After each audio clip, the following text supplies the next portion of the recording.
Isa sa mga simbolo ng Kristyanismo sa Pilipinas ay ang imahe ng Santo Niño.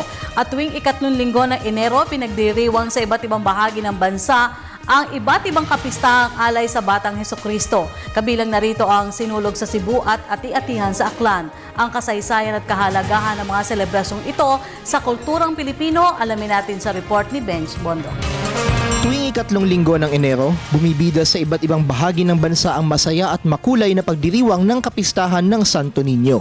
Ang imaheng ito ng Batang Hesukristo, isa sa mahalagang simbolo ng Katolisismo na dala ng mga Kastila sa mahabang panahon ng kanilang pananakop sa Pilipinas.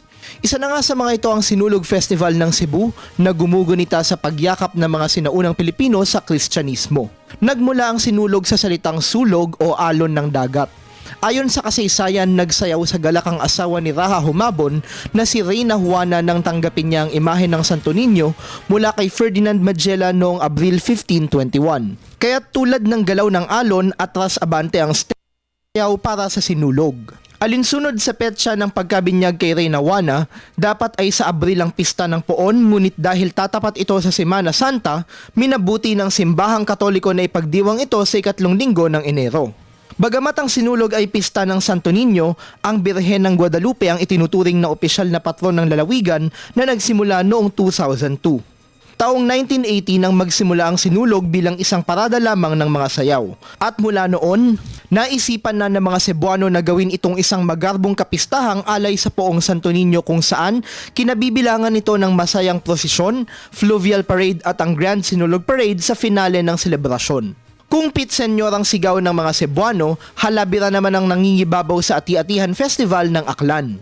Ang kapistahang ito nagmula sa kwento ng kagandahang loob ng tribo ng mga ati ng Panay sa 10 dato ng Borneo na dumating sa kanilang bayan noong ika-13 siglo. Bilang ganti sa kanilang kabutihan, tinulungan rin ng mga naturang dato ang mga ati nang makaranas ng taggutom ang mga ito at mapilitan silang bumaba mula sa kanilang tahanan sa bundok. Kulturang pagano ang pinagmula ng ati-atihan, ngunit sa pagdating ng mga Kastila, naging isa na itong panrelihiyong pagdiriwang sa kadakilaan ng Senyor Santo Niño.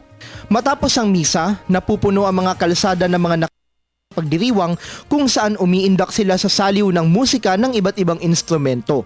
Susundan ito ng prosesyon ng mga mamamayan dala ang iba't ibang imahe ng Poong Santo Niño na pinaniniwala ang milagroso at maglalayo sa kanila sa anumang hirap o karamdaman. Para sa Telebisyon ng Bayan, Benj Bondo.